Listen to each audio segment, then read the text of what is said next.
So the power's out again, but today my team brought me some really interesting interviews that they've been taking in the field.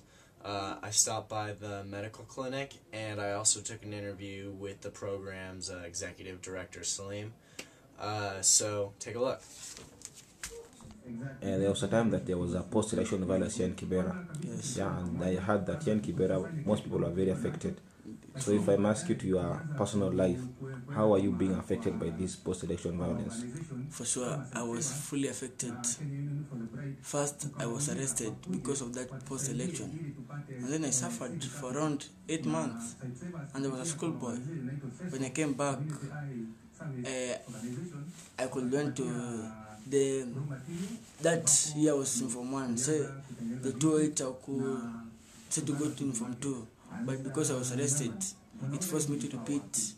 And now I'm in Form 2, which I could have been Form 3. And then we were displaced. Our property were burned to ashes. After that, we came to start a new life. That's why I was affected, and behalf of my family, which was affected, and my neighbors. Okay, my name's Kennedy Maina. Kennedy Maina. Kennedy Maina, where do you live? Okay, I live in Line Saba. You live in Lansaba. Oh, Kennedy Maina, right now I can see you training. Which team are you playing for? Okay, I'm playing for Orlando. Orlando Pirates. Yes, under 16. Okay, are you still in school? Yes, I'm in school. Which class are you? I'm in Form 3. Form 3. Yeah. You are in Form 3 now, right now, yeah? How are you managing to balance your time between soccer and education? Okay, I'm trying my best because even at school, Yeah. I'm coming late from school. But I'm trying my best even to go to train, things like those. I'm even trying to read if I get the time. Okay. What are some of the challenges you are facing as a footballer and a student? Okay, as a footballer, I'm facing a lot of challenges. E.g., I myself, I don't have a sponsor. You know, some a ground where you can train. You know, like this ground, there are so many people passing around. You can't even train.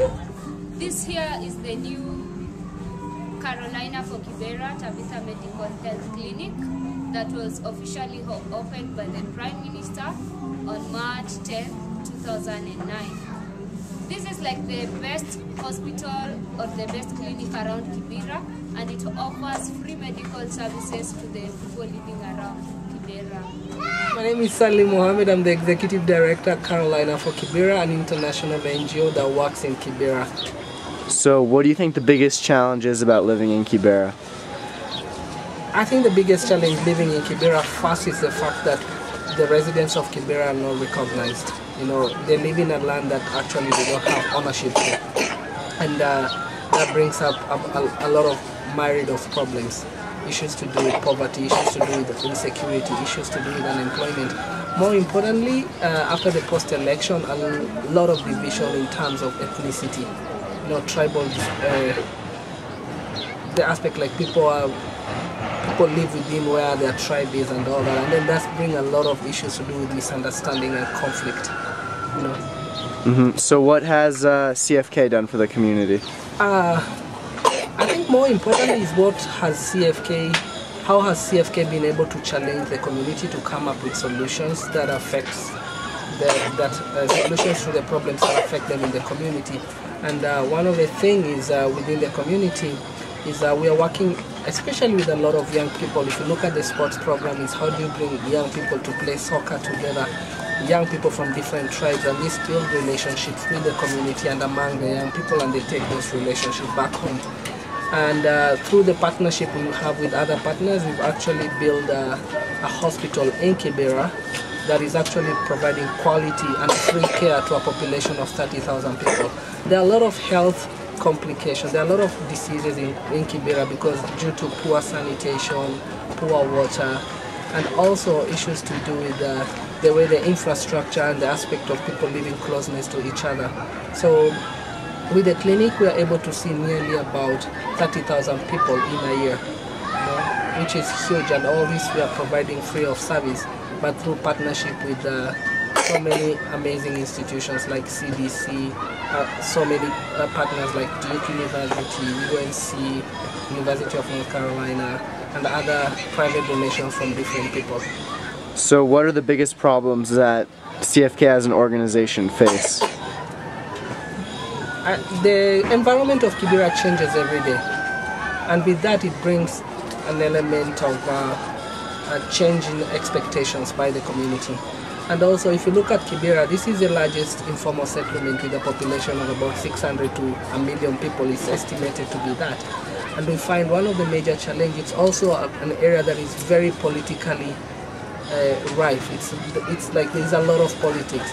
So you find with also the change of politics of the day, it also affects the community.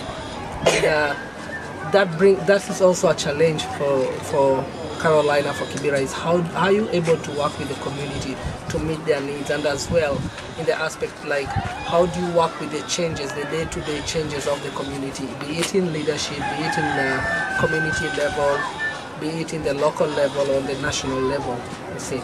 And the other thing is the aspect like we cannot do everything, and from the word go, we make the community understand that we are not here to fix problems. We are here to work with the community to develop solutions to what the community is going through.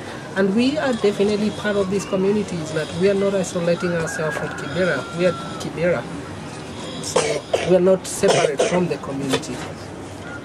So what does the organization need to operate to its fullest potential? Definitely a lot of people will say money. Yes, people need money to operate projects, but then the other things that people really need and that we really need are relationships. Because if we build healthy relationships, we can actually overcome a lot of the challenges we are going through in the community. We need people who can actually volunteer their skills, people who can volunteer their time, be it Kenyans, be it Americans, more importantly Kenyans. Because as Kenyans, we need to develop solutions to the problems we are going through. You know, outsiders can basically give us ideas, but as locals we need to develop and own the solutions. And that's what CFK believes. We believe a lot in participatory development. Great, thank you. You're welcome. So that's all for today. Stay tuned.